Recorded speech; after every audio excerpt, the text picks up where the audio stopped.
একটা লেকচার শুরু করার আগে আমি অনেক জায়গায় আমি বলেছি এই পার্টিকুলার রেশিওটা ব্যাংকিং সেক্টরের জন্য অ্যাপ্লিকেবল নয়, price to earning ratio banking সেক্টরের জন্য অ্যাপ্লিকেবল নয়, আমি বলেছি debt to equity ratio applicable নয়, এরকম অনেক কিছু আমি বলেছি। তো কেন আমি ব্যাংকিং সেক্টরকে একটু আলাদা রেখেছি, কারণ এটা একটা ব্যাংকিং সেক্টর, তারপরে ফাইন্যান্সিয়াল হাউস যেগুলো আছে, ফাইন্যান্স সেক্টর, বাজাজ ফিনসার্ভ হতে পারে, তাছাড়াও আরও অন্যান্য যে সমস্ত ব্যাংকিং সেক্টরগুলো, এই ফাইন্যান্স এনবিএফসি কোম্পানিগুলো আছে, মুথুট ফাইন্যান্স হতে পারে, এই সমস্ত ফাইন্যান্স কোম্পানি, ব্যাংকিং সেক্টর, এগুলো কিন্তু মানুষকে কি করে, লেন্ডিং, টাকা ধার দেওয়ার কাজ। অ্যাকচুয়ালি এরা আমাদের টাকা নিয়ে একটা কম রেট অফ ইন্টারেস্ট দিয়ে পাবলিকের টাকা নেয় এবং কর্পোরেট হাউস বা যাদের লোন দরকার হয়, পার্সোনাল লোন, এডুকেশন লোন, বিভিন্ন রকম হোম লোন হতে পারে, বিজনেস লোন হতে পারে, সেই সব বিজনেসে এই ব্যাংকিং সেক্টর কিন্তু টাকাটা প্রোভাইড করে।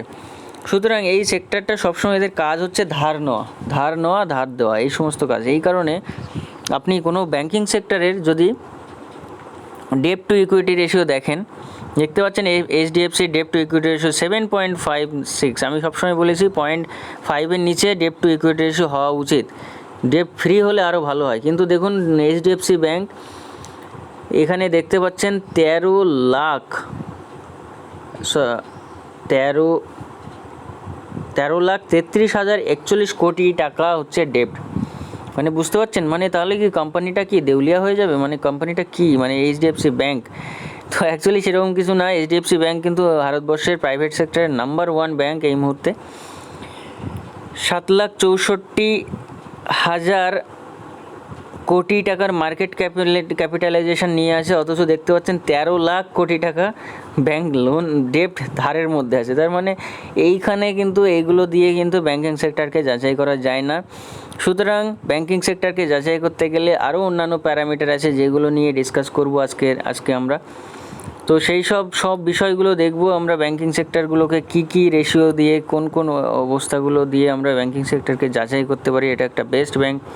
তো এই মুহূর্তে এইচডিএফসি ব্যাংক কিন্তু একটা অপরচুনিটি এখানে আপনি দেখতে পাবেন, কারণ 200-ডে মুভিং এভারেজের আশেপাশে কোম্পানিটা কিন্তু আছে এবং এত ভালো ব্যাংক এই রেটের মধ্যে পাওয়া যাচ্ছে, এটা একটা বড় ব্যাপার।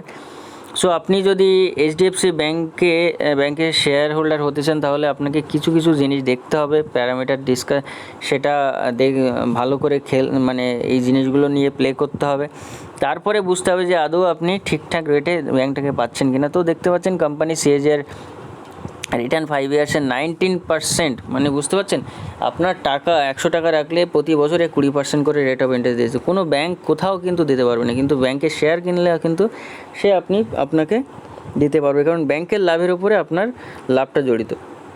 তো কোম্পানির পিআর কম্পারিজন করলে আপনি mainly ICICI, Kotak Mahindra, Axis bank, IndusInd bank, Bandhan bank, IDBI bank, এই সমস্ত ব্যাংকের সঙ্গে কম্পেয়ার করতে পারেন।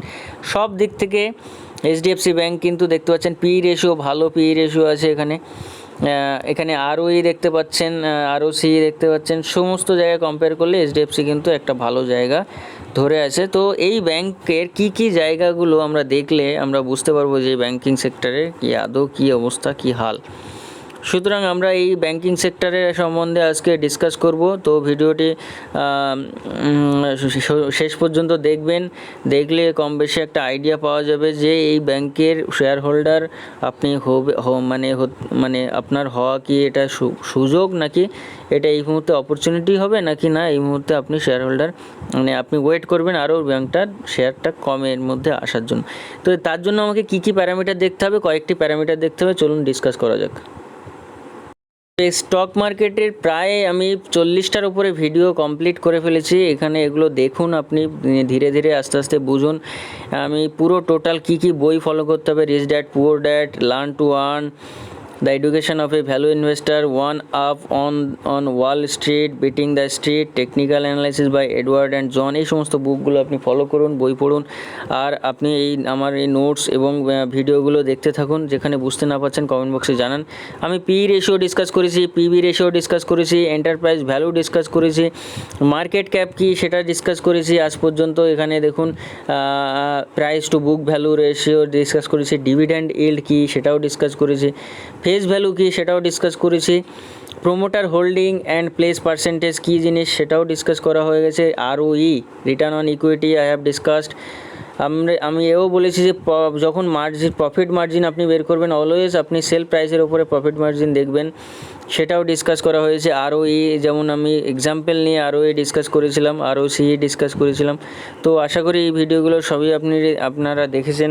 সিই কি আরওই কি, যদি না দেখে থাকেন অবশ্যই দেখুন, এবং ক্লিয়ার কাট একটা আইডিয়া কিন্তু আপনি পাবেন। এই সমস্ত এগুলো আমার হ্যান্ড রিটেন নোটস, এটাও আপনাকে অ্যাভেল করব। এগুলো সমস্ত সব আপনি পেয়ে যাবেন, শুধু আপনি একটু নিজে থেকে একটু প্র্যাকটিস করলেই হবে। অ্যাসেট টার্নওভার কি, how much income earn by a machine in 1 year, সেটা হচ্ছে অ্যাসেট টার্নওভার। ক্যাশ সাইকেল মানে হচ্ছে money investment and its return is called cash cycle. কত ইনভেস্ট করলাম এবং কত রিটার্ন পাচ্ছি, মানে আমি যদি 100 মানে টোটাল র মেটেরিয়াল ধরে নিন, একটা particular T shirt manufacturing company আমি, তাহলে আমার র মেটেরিয়াল কিনতে হবে, টেইলারকে আমাকে লেবার চার্জ দিতে হবে, আমার ট্রান্সপোর্ট করতে হবে, সব মিলে ইনভেস্টমেন্ট হয়ে গেলো আমার মনে করেন 20,000 টাকা, সেল হলো 30,000 টাকা, তাহলে 10,000 টাকা আমার লাভ হলো। So if total money returning time is 30 days then cash cycle is 30, মানে ধরে নিন 1 মাসের মধ্যে যদি টাকাটা ফেরত চলে আসে তাহলে আমি বলবো যে ক্যাশ সাইকেল আমার 30। যদি নেগেটিভ হয় তখন বলবো যে হ্যাঁ আমার এটা কিন্তু ব্যাঙ্ক বা এনবিএফসির মধ্যে পড়ে যায়, কারণ এরা অ্যাকচুয়ালি লোন দেওয়া কাজ করে। সুতরাং ব্যাঙ্কিং সেক্টরকে আমি সবসময় আলাদা করেছিলাম। স্প্লিট কী জিনিস, বোনাস কী, সেটাও আমি ডিসকাস করেছি। অ্যাভয়েড ব্যাড স্টক, কীভাবে আপনি অ্যাভয়েড করবেন, আপনি প্রফিট অ্যান্ড লস স্টেটমেন্ট এবং ক্যাশ ফ্লো স্টেটমেন্ট দেখবেন, সেখানে নেট প্রফিট আর অপারেটিং ক্যাশ ফ্লো, সেটা আপনি যদি ইকুয়াল দেখতে পারেন বা ক্লোজ টু ইকুয়াল থাকে এটা, তাহলে বলবো কোম্পানি একটা ঠিকঠাক স্টেজে আছে। It should be equal or close to equal. If it is not equal then company has not got money of selling product, যে প্রোডাক্টটা কোম্পানি সেল করছে সেই টাকাটা কিন্তু কোম্পানির ঘরে আসছে না। এটা কিন্তু আমি ডিসকাস করেছি এর আগেও। রাইট ইস্যু কি, share issued by company at discounted price, it's not on opportunity as value decreased per share, profit decrease করবে আর ইপিএস এটা ইনক্রিজ করবে না। রাইট ইস্যুর জন্য আপনি ছোটার দরকার নেই, এমন কিছু ব্যাপার না। যখন ডিসকাউন্টেড প্রাইসে কোনো শেয়ার প্রাইস পান তখন সেটা রাইট ইস্যু বলে। এবার আমি এখানে মেন আজকের যে ডিসকাশন সেটা হচ্ছে analyse banking stock. Banking stock যদি আপনি অ্যানালাইজ করতে যান তাহলে আপনাকে কিছু জিনিস ফলো করতে হবে, সেই জিনিসগুলো নিয়ে আজকের ডিসকাশন। তো চলুন আজকের যে ডিসকাশন সেটা এখান থেকে অ্যাকচুয়ালি শুরু হলো। তো ব্যাঙ্কিং সেক্টর অ্যানালাইসিস করার সময় আপনাকে দেখতে হবে কাসা মানে হচ্ছে current account and saving account. Current account and saving অ্যাকাউন্টের কত পার্সেন্ট আছে অ্যাকচুয়ালি, কাসা রেশিও কী আছে সেটা দেখতে হবে। হ্যাঁ, কাসা রেশিও যত ইনক্রিজ করবে তত মানি সেভিং অ্যাকাউন্ট এবং কারেন্ট অ্যাকাউন্টে ব্যাংকের আসবে। মানে এটা কীভাবে ইনক্রিজ করা যায়, ধরে নিন এই মুহূর্তে কোটাক মহিন্দ্রা ব্যাংক কী করছে, যত আর্মি মানে মিলিটারিদের যত অ্যাকাউন্ট সব কোটাক মহিন্দ্রা ব্যাংকের মাধ্যম দিয়ে যত স্যালারি সব কিছু হবে। রিসেন্ট এই পার্টিকুলার নিউজটা আপনি যদি না জানেন তাহলে জেনে নিন। কোটাক মহিন্দ্রা ব্যাংক যত সমস্ত আমাদের ডিফেন্স সেক্টরের যত মানি ফ্লো বা ইনকাম, যত স্যালারি অ্যাকাউন্ট সব ডিফেন্স সেক্টরের সব কোটাক মহিন্দ্রা ব্যাংক সেটা হ্যান্ডেল করবে। তাহলে এখানে দেখুন কারেন্ট অ্যাকাউন্ট কোটাক মহিন্দ্রা ব্যাংকের বাড়বে পরপর। সেভিং অ্যাকাউন্টটা হচ্ছে যেটা আমরা জেনারেলি রিটেল কাস্টমার যারা কোনো টাকা সেভিং অ্যাকাউন্টে রাখি, সেভিং অ্যাকাউন্টের ওপরে অ্যাকচুয়ালি একটা লিমিটেশন থাকে, কিন্তু কারেন্ট অ্যাকাউন্টে লিমিটেশন আনলিমিটেড আপনি মানি ট্রানজাকশান করতে পারেন এবং আপনাকে ইনকাম ট্যাক্সের আওতার মধ্যে রেখে সেইখান থেকে একটা ট্যাক্সও দিতে হয়। ওকে, তো কাসা মানে আপনি আশা করি বুঝতে পারছেন, কাসা যত হাই হবে সেই ব্যাংকটা তত ভালো, সেই ব্যাংকে তত বেশি পয়সা, তত বেশি টাকা মানুষ রাখছে এবং রিলাই করছে ব্যাংকটাকে। এনপিএ কম হতে হবে। এনপিএ মানে নন পারফর্মিং অ্যাসেট। যদি কোনো একটা ব্যাংক, মনে করুন এইচডিএফসি ব্যাংক, আজ এইচডিএফসির থেকে বেটার আমি পাঞ্জাব ন্যাশনাল ব্যাংক বলি, পিএনবির একটা বিশাল বড় একটা এনপিএ মার্কেটে অ্যাকচুয়ালি প্রায় মনে করেন নরেন্দ্র মোদী বলছি, সরি, নীরব মোদী দেখতে দেখতে পাচ্ছেন যে 9,000 কোটি টাকা নিয়ে ভেঙে গেছে। তো এইভাবে পিএনবির একটা বিশাল বড় একটা নন পারফর্মিং অ্যাসেট আছে, যেটার জন্য পিএনবির ব্যাংকের যে শেয়ার প্রাইস এখন কিন্তু 30 থেকে 35 টাকার মধ্যে রেঞ্জের মধ্যে ঘোরাফেরা করছে, যেহেতু কোম্পানির হেলথটা অনেক খারাপ, যেহেতু অনেকগুলো টাকা নিয়ে মানে নন পারফর্মিং অ্যাসেট হয়ে গেছে। সেই কারণে non performing asset should be low as low as possible, সেই সব ব্যাংক আপনাকে চুজ করতে হবে। এনপিএ দেখতে হবে আপনাকে। তাছাড়া কি দেখতে হবে? কস্ট অফ লায়াবিলিটিস দেখতে হবে, মানে interest given by bank to its customer, যে কত ইন্টারেস্ট দিচ্ছে কোনো একটা ব্যাংক তার কাস্টমারদেরকে। তাহলে এটা হচ্ছে কস্ট অফ লায়াবিলিটিস। তাহলে কত মানে ইন্টারেস্ট দিচ্ছে সেটার উপরে, এটা যত কম হবে তত ভালো। এটা হয়তো আপনার জন্য খারাপ, আপনি যদি এই ব্যাংকের শেয়ার মানে কোনো একটা সেভিং অ্যাকাউন্ট থাকে বা কারেন্ট অ্যাকাউন্ট থাকে, আপনার জন্য হয়তো খারাপ, কিন্তু অ্যাকচুয়ালি ব্যাংকের বিজনেসের জন্য ভালো। আপনি তো এখানে ইনভেস্ট করছেন কোনো ব্যাংকের শেয়ারে, তো এটা এইভাবে ভাবলে হবে না যে আমি এই ব্যাংকে, যে ব্যাংক মনে করেন সেভিং অ্যাকাউন্টে বেশি হাই রেট অফ ইন্টারেস্ট দিচ্ছে, তার মানে বুঝে নিন ওটা ইন ফিউচারে ও কিন্তু এত রেট অফ ইন্টারেস্ট দেবে না, জাস্ট এখন সেভিং অ্যাকাউন্ট কারেন্ট অ্যাকাউন্ট বাড়ানোর জন্য এটা করছে। তো অনেক ব্যাংক আছে, যেমন মনে করেন আইডিএফসি ফার্স্ট ব্যাংক, প্রথমে বন্ধন ব্যাংক খুব দিত, এরকম যে আপনি যদি ভাবেন বারবার অ্যাকাউন্ট চেঞ্জ করবেন, এরকম করে কোনো লাভ নেই। এটা একটা স্ট্র্যাটেজি, মানি যাতে কোনো কাস্টমারকে লুক্রেটিভ করার জন্য এটা স্ট্র্যাটেজি ব্যাংক খেলে, ঠিক আছে। তো কস্ট অফ লায়াবিলিটিস ওটাই বলছে যে interest given by bank to its customer, যত মানে অ্যাকচুয়ালি আমি যখন 100 টাকা ব্যাংকে রাখলাম, সেটা কিন্তু ব্যাংকের লায়াবিলিটির মধ্যে পড়ে যাচ্ছে, মানে ব্যাংক ওই টাকাটা ধার নিল আপনার থেকে, সুতরাং এটা কিন্তু এই লায়াবিলিটি, এবং তার থেকে ইন্টারেস্ট যেটা হচ্ছে সেটাও ব্যাংক কিন্তু আপনাকে প্রোভাইড করবে প্রতি বছর। ক্যাপিটাল অ্যাডিকুয়েসি রেশিও দেখতে হবে কোনো কোম্পানির। ক্যাপিটাল অ্যাডিকুয়েসি রেশিও মানে ability to provide loan to customer, it should be high. HDFC ব্যাংকের ক্যাপিটাল অ্যাডিকুয়েসি রেশিও কত? 17%, যেটা একটা হেলদি ক্যাপিটাল অ্যাডিকুয়েসি রেশিও, মানে কত মানে কোম্পানির কি এবিলিটি আছে, ব্যাংকের কি এবিলিটি আছে প্রোভাইড করা লোন টু ইটস কাস্টমার। কোনো একটা কাস্টমারকে আমাকে লোন প্রোভাইড করতে হবে, তাহলে আমার কি এবিলিটি আছে? 17% ক্যাপিটাল অ্যাডিকুয়েসি রেশিও নিয়ে এইচডিএফসি ব্যাংক আছে। তো এখন এই মুহূর্তে মার্কেট লিডার হিসেবে এইচডিএফসি ব্যাংককে আপনি ধরতে পারেন। এবং আপনি যদি কিছুই না জানেন অ্যানালাইসিস কীভাবে করতে হয়, আপনি এইচডিএফসি ব্যাংকের সঙ্গে কম্পেয়ার করে দেখুন অন্যান্য ব্যাংকে, ব্যাস তাহলেই হবে। অ্যানুয়াল রিপোর্ট আপনাকে দেখতে হবে কোনো একটা কোম্পানির। অ্যানুয়াল রিপোর্ট কী বলে? অ্যানুয়াল রিপোর্ট বলছে এভরিথিং অ্যাবাউট কোম্পানি, মানে কোম্পানির পুরো বিষয়টা A to Z, মানে ইম্পর্টেন্ট কন্টেন্ট যেগুলো আছে সেগুলো আপনাকে রেট করতে হবে, মানে কোম্পানির প্রোডাক্ট র্যাঙ্ক কী আছে সেটা দেখতে হবে, চেয়ারম্যানের মেসেজ পড়তে হবে, যদি কোনো নিউ প্রোডাক্ট সেই কোম্পানি আনতে চাইছে সেটা দেখতে হবে, ইউনিক ফিচার্স কী আছে, ব্র্যান্ড, এটা সব কোম্পানির জন্য মানে ভ্যালিড অ্যাকচুয়ালি, ঠিক আছে। সব কোম্পানি যখন কোনো একটা ভালো কোম্পানি আপনি চুজ করতে চান, তখন এই সমস্তগুলো দেখতে হবে। ইউনিক ফিচার্স, ব্র্যান্ড ডিটেলস দেখতে হবে, রিস্ক আইডেন্টিফিকেশান করতে হবে যে ভবিষ্যতে কোনো রকম কোনো সমস্যার মধ্যে পড়বে কিনা এই কোম্পানি, বা ফিউচার কী আছে।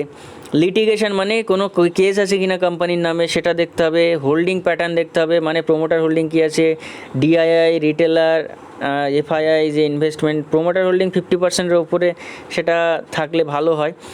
সাবসিডিয়ারিজ কী আছে এই ব্যাংক বা যে পার্টিকুলার কোম্পানি, তার কোনো সাবসিডিয়ারিজ আছে কিনা, সেখান থেকে কোনো ইনকাম গ্রোথ পাচ্ছে কিনা। কন্টিনজেন্ট লায়াবিলিটিস, এটা ব্যাংকের জন্য খুব অ্যাপ্লিকেবল। কন্টিনজেন্ট লায়াবিলিটিস মানে ফিস ফর অ্যাকচুয়ালি কোর্ট কেস, এই সমস্ত যদি থাকে অ্যাকচুয়ালি কোনো একটা ব্যাংকের আন্ডার, ঠিক আছে। তো এরকম কোনো একটা কোর্ট কেস, কোনো একটা ক্রাইম কেস বা কোনো একটা প্রবলেম যেটা অ্যাকচুয়ালি কোম্পানির একটা নেগেটিভ ইম্প্যাক্ট ফেলে, তো মানে যে সমস্ত কেসগুলো আছে সে সমস্ত কন্টিনজেন্ট লায়াবিলিটিস কিছু আছে কি না, মানে কি আরবিআই দেখা গেলো কখনো ফাইন করে দেয় কোনো একটা ব্যাংকিং সেক্টরকে। তো এই কয়েকদিন আগেই আপনি দেখবেন আরবিআই ফাইন করেছে, মানে কিছু রুলস ভায়োলেট করার জন্য ফাইন করে। অ্যাকচুয়ালি আইসিআইসিআই ব্যাংকে ফাইন করেছে, আপনি দেখবেন এরকম নিউজ আপনি পেতেই থাকেন। তো এই সব বিষয়গুলো দেখতে হবে। দেখুন ব্যাংকিং অ্যানালাইসিসে যেমন এগুলো বললাম একটু আগেই, যেগুলো আমি ডিসকাস করছিলাম ব্যাংকিং অ্যানালাইসিস, এইগুলো আপনাকে দেখতে হবে। কাসা দেখতে হবে, এনপিএ দেখতে হবে, কস্ট অফ লায়াবিলিটিস দেখতে হবে, ক্যাপিটাল অ্যাডিকুয়েসি রেশিও দেখতে হবে। তারপরে দেখতে হবে ব্যাঙ্কিং অ্যানালাইসিস আর কি, এটা হচ্ছে নিম, খুব ইম্পর্টেন্ট, ভেরি ইম্পর্টেন্ট প্যারামিটার। এই নিমটা দেখতে হবে ব্যাঙ্কিং অ্যানালাইসিস করতে গেলে। নিম হচ্ছে net interest margin. Net interest মার্জিনটা কি? ডিপোজিটেড বাই কাস্টমার, মনে করেন কোনো একটা পার্টিকুলার কাস্টমার সে ডিপোজিট করেছে 500 টাকা কোনো একটা ব্যাংকে, এবং ইন্টারেস্ট তাকে দেওয়া হচ্ছে 5% রেট অফ ইন্টারেস্ট করলে আমি 500 টাকায় 25 টাকা পাবো। এবার ধরে নেওয়া যাক আপনার টাকাটা তো ব্যাংক নিয়ে বসে থাকবে না, ধরে নেওয়া যাক ওই টাকাটা থেকে 400 টাকা ব্যাংক লোন প্রোভাইড করেছে কাউকে। তাহলে লোন প্রোভাইড করলেই ব্যাংক মোটামুটি 10 থেকে 12%-এর মিনিমাম একটা লোন প্রোভাইড করবে। তাহলে 12% যদি আমি ধরে নিই একটা লোন দিয়েছে ব্যাংক কাউকে, তাহলে 4 12 48 টাকা কোম্পানি ইন্টারেস্ট পে করেছে, ইন্টারেস্ট পেলো সেই পার্টিকুলার ব্যক্তি থেকে। তার মানে ইন্টারেস্ট পেইড টু কোম্পানি, ব্যাংকে ইন্টারেস্ট পে করতে হচ্ছে 48 টাকা 400 টাকায়, এবং আমার 500 টাকায় ব্যাংক আমাকে ইন্টারেস্ট দেবে 25 টাকা। তার মানে net profit as interest by bank, মানে তাহলে 48 টাকা থেকে আমি 25 টাকা মাইনাস করলে 23 টাকা থেকে যাচ্ছে আমার। তার মানে ব্যাংক দেখুন 100 টাকা তো ঘরে আছেই ব্যাংকের, প্লাস 400 টাকা দিয়ে ব্যাংক 48 টাকা ইনকাম করলো, আর আমার 500 টাকা থেকে ব্যাংক আমাকে 25 টাকা দিল। এইভাবেই ব্যাংকের লাভ হয়। ব্যাংক কিন্তু নিজের ঘরের পয়সায় কিছু করে না, মানুষের পয়সায় করে এগুলো। তাহলে নিম যেটা বলছে নেট ইন্টারেস্ট মার্জিন হয়ে যাবে 23%। আশা করি ক্লিয়ার হয়েছে বিষয়টা। তাহলে এই যে নেট ইন্টারেস্ট মার্জিন যত ভালো হবে, যত বেশি হবে তত ভালো। Percentage of rupees saved by bank after paying all interest and expenses, মানে একটা ব্যাংক প্রত্যেকটা ইন্টারেস্ট এবং এক্সপেন্স সব মাইনাস করার পরে যে টাকাটা ব্যাংকের বেঁচে থাকে সেটাই হচ্ছে নিম, যেটা এইচডিএফসি ব্যাংকের খুব হেলদি একটা নিম ভ্যালু আছে। তো নিম পার্সেন্টেজ আছে, যেটা খুবই একটা কাস্টমারকে অ্যাট্রাক্ট করে, এই কারণে মানে কোনো ইনভেস্টারকে অ্যাট্রাক্ট করে। ROA, return on return on asset কিন্তু ক্যালকুলেট করতে হবে। How much amount of money a bank is achieved by investing asset, মানে ব্যাংকের যে অ্যাসেটটা আছে সেটা কারেন্ট অ্যাসেট হিসাবে ব্যাংকের মেনলি কারেন্ট অ্যাসেট, মানে অ্যাকচুয়ালি যে ক্যাশ যেটা সেটাই হচ্ছে অ্যাসেট। তো ব্যাংক বা গোল্ড ফর্মে কিনলো, বা ব্যাংক অন্য কিছু একটা কিনে রেখেছিল নন কারেন্ট অ্যাসেট। তো বলছে কত, মানে how much amount of money a bank is achieved by investing asset, মানে এই অ্যাসেটটাকে ইনভেস্ট করে কত অ্যামাউন্ট ব্যাংক আর্ন করলো, অ্যাচিভ করলো। সো আর রিটার্ন অন অ্যাসেট সেটা গ্রেটার দেন 2% হতে হবে। রিটার্ন অন অ্যাসেটের উপর আমার এক্সট্রা স্পেশাল ভিডিও আছে, ওটাও আপনি দেখতে পারেন। সো যত ভালো হবে, মানে গ্রেটার দেন 2% হলে ভালো ব্যাংক বলতে পারি। Banking tools to select a good bank, একটা ভালো ব্যাংক সিলেক্ট করতে গেলে এই প্যারামিটারগুলো নিয়ে আপনাকে অ্যানালাইসিস করতে হবে। যেমন মনে করেন P/B, profit two book value, ঠিক আছে, P/B রেশিও, যেটা প্রফিট টু বুক ভ্যালু যেটা রেশিও। কাসা দেখতে হবে, কারেন্ট অ্যাকাউন্ট সেভিংস অ্যাকাউন্ট কত পার্সেন্ট আছে। এখন এই মুহূর্তে এইচডিএফসিতে মোটামুটি 44-45%-এর ওপরে কাসা রেশিও আপনি দেখতে পাবেন। আরওই, রিটার্ন অন ইকুইটি কী আছে সেটা দেখতে হবে। রিটার্ন অন অ্যাসেট কী আছে, এনপিএ কী আছে, নেট পারফর্মিং অ্যাসেট, নিম কী আছে, NIM, net interest margin, CAR দেখতে হবে, ক্যাপিটাল অ্যাডিকুয়েসি রেশিও, আর দেখতে হবে অ্যাডভান্সেস গ্রোথ, মানে গ্রোথ কী আছে এই পার্টিকুলার সেক্টরের বা এই পার্টিকুলার কোম্পানির গ্রোথটা কী আছে। তো এগুলো কিন্তু আপনাকে দেখতে হবে, এগুলো দিয়ে কিন্তু একটা ব্যাংকিং সেক্টরকে অ্যানালাইসিস করা যায়। আশা করি পয়েন্টটা ক্লিয়ার হয়েছে, একটা ব্যাংকিং সেক্টর কীভাবে অ্যানালাইসিস করতে হয় সেটা সম্বন্ধে একটা আইডিয়া আপনি পেলেন। কোনো রকম কোনো কনফিউশন থাকলে অবশ্যই আপনি শেয়ার করতে পারেন আমার সাথে, যাতে কমেন্ট বক্সে আপনি লিখতে পারেন। কিছু যদি মডিফিকেশান চাইছেন সেটা বলতে পারেন, বা নেক্সট আপনি ভিডিওটি কিসের ওপরে চাইছেন, কোনো স্পেশাল কোনো স্টকের অ্যানালাইসিস যদি করতে বলেন সেটাও আমি করতে পারবো। সেটা আপনি যদি চান সেটাও বলতে পারেন কমেন্ট বক্সে আপনি, বা কোনো রকম কোয়ারি থাকলে সেটা কিন্তু জানাতে পারেন। যদি চ্যানেলটা সাবস্ক্রাইব না করে থাকেন এখনও পর্যন্ত, অবশ্যই সাবস্ক্রাইব করুন এবং বেল আইকনটা অবশ্যই প্রেস করুন। আর আপনি এটা অবশ্যই জানান যে বাংলাতে এই ধরনের ভিডিও অ্যাভেলেবেল আছে ইউটিউবে, তো আপনি এগুলো কিন্তু সঠিক ইউজ করে আপনি কিন্তু নিজের ইনভেস্টমেন্ট স্ট্র্যাটেজিটাকে বিল্ড আপ করতে পারেন কোনো রকম কারো সাহায্য ছাড়াই। যদি আপনার কোনো ফাইন্যান্সিয়াল অ্যাডভাইস বা এই সমস্ত দরকার হয় তাহলে অবশ্যই আপনি মানে আপনি আপনার ফাইন্যান্সিয়াল অ্যাডভাইজার হিসাবে কাউকে চুজ করতে পারেন। যদি মনে হয় যে কোনো একটা ব্যক্তি সে রিলায়েবল হতে পারে, আপনার টোটাল অ্যাসেটটাকে সে ম্যানেজ করতে পারে, সেটার জন্য আপনি কাউকে অ্যাপয়েন্টও করতে পারেন যদি আপনার সময় না থাকে, যেহেতু আপনি কোনো কাজ করছেন, চাকরি করছেন, কোনো একটা বিজনেস করছেন, যে কাজের জন্য ব্যস্ত তার জন্য আপনি এটা ইনভেস্ট করতে পারছেন না, এরকম কোনো পার্টিকুলার কোনো ব্যাপার থাকতে পারে। তো ভিডিওটি শেষ করার আগে আরও একবার বলি, return on capital employed and return on equity, এটা কিন্তু অবশ্যই আপনি দেখবেন কোনো একটা কোম্পানির। যদি কোনো একটা কোম্পানির রিটার্ন অন ডেপ্ট বেশি থাকে তাহলে রিটার্ন অন ক্যাপিটাল এমপ্লয়েড দেখুন।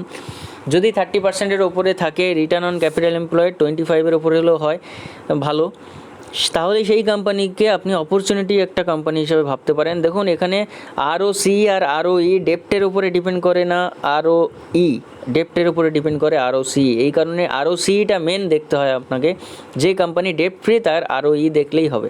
তো ROC দেখুন এখানে আরও একবার একটু ডিসকাস করে দিই 1 মিনিটের মধ্যে। ডেপ্ট মানে হচ্ছে আপনি মনে করুন যেটা লোন নিলেন ব্যাংক থেকে, সেটা হচ্ছে ডেপ্ট, বা কোনো ফ্রেন্ডের থেকে নিলেন। এবং ইকুইটি মানে আপনার নিজের পয়সা, বা আপনি কোনো একটা মার্কেট থেকে তুললেন, শেয়ার মার্কেট থেকে, তাহলে 100 কোটি প্লাস 100 কোটি আপনি ডেপ্ট নিলেন এবং 100 কোটি ইকুইটি মার্কেট থেকে নিলেন, তাহলে টোটাল ক্যাপিটাল এমপ্লয়েড হয়েছে আপনার 200 কোটি টাকা। তাহলে ইনভেস্টমেন্ট ধরে নিন আপনার এখানে আছে 200 কোটি টাকা, প্রফিট হয়েছে 200 কোটি টাকা, ROC তাহলে আমার 100% ROC।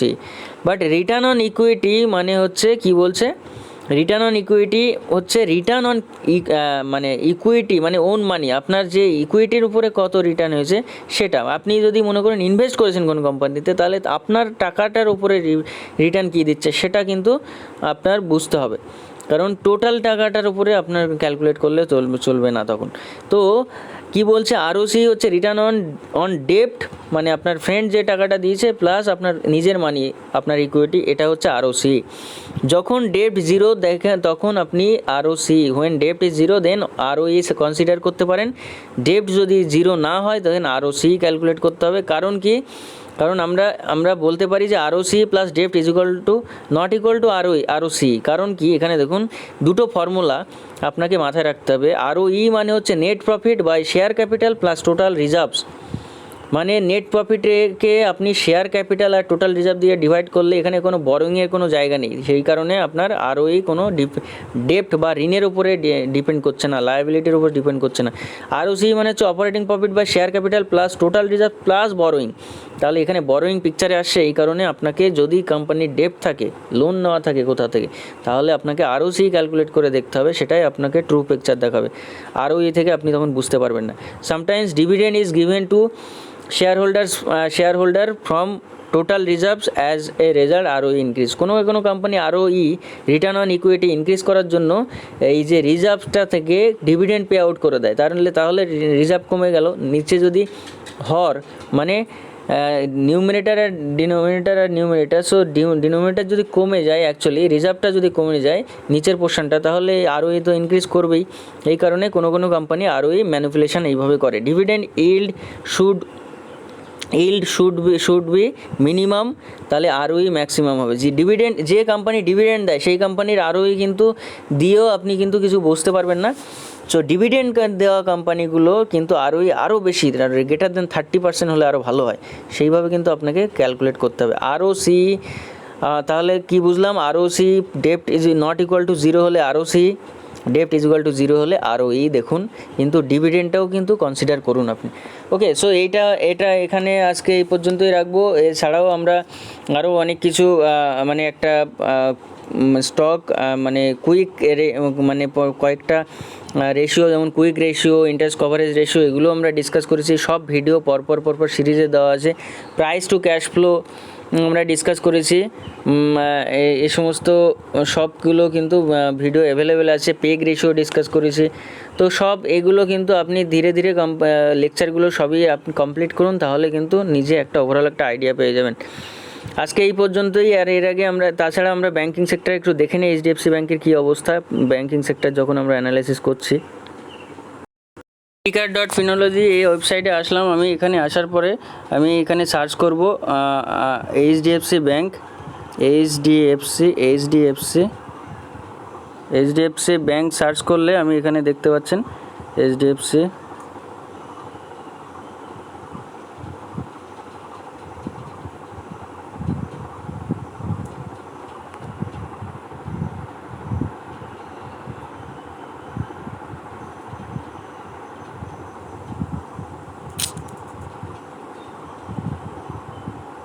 সো এখানে সার্চ করার পরে এখানে দেখুন, এখানে সবই দেওয়া আছে। কাঁসা হচ্ছে 42%, এই পার্টিকুলার কোম্পানির কাঁসা এখানে দেখুন 42%, ভালো কাঁসা রেশিও এখানে আছে। তাছাড়া আর কি আছে, পি/বি হচ্ছে 3.76, আর কি আছে, ক্যাপিটাল অ্যাডিকুয়েসি রেশিও 18.5%, খুব ভালো।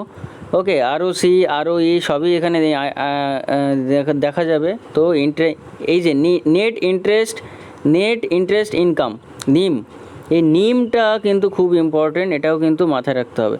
এই সব বিষয়গুলো আপনি দেখুন, বা আপনি এখানে পিআর কম্প্যারিজন করতে পারেন অন্যান্য কোম্পানিগুলোর সাথে। পিআর কম্প্যারিজন করে দেখুন ওদের সাথে কি আছে। এনপিএ দেখুন 0.35%, মানে খুবই কম, ঠিক আছে। তা ROE 1.8%, ROE হচ্ছে 16, নিম হচ্ছে 3.95%, very good. Cost of liability 4.54, CAR 18 point something, advance growth 21.21%। এখানে আপনি লিমিটেশন দেখুন, লিমিটেশনে কিছুই নেই। Increase in provision and contingency যেটা 60%। আর কি এখানে স্ট্রেংথ দেখুন, bank has increase in ROE হচ্ছে 1.8%, যেটা হেলদি একটা ROE 3 ইয়ার্সের জন্য কম। তারপরে ROE ভালো, ROA ভালো, নিম ভালো আছে কোম্পানির 3.9। Bank is prominently managing it's non performing asset, খুব ভালোভাবে ম্যানেজ করছে। Good capital adequacy ratio, company ভালো প্রফিট গ্রোথ করছে, স্ট্রেংথ খুব ভালো। এই সমস্ত দেখে আপনি ব্যাংকিং সেক্টরকে অ্যানালাইজ করতে পারেন। Today up to this, thank you for listening.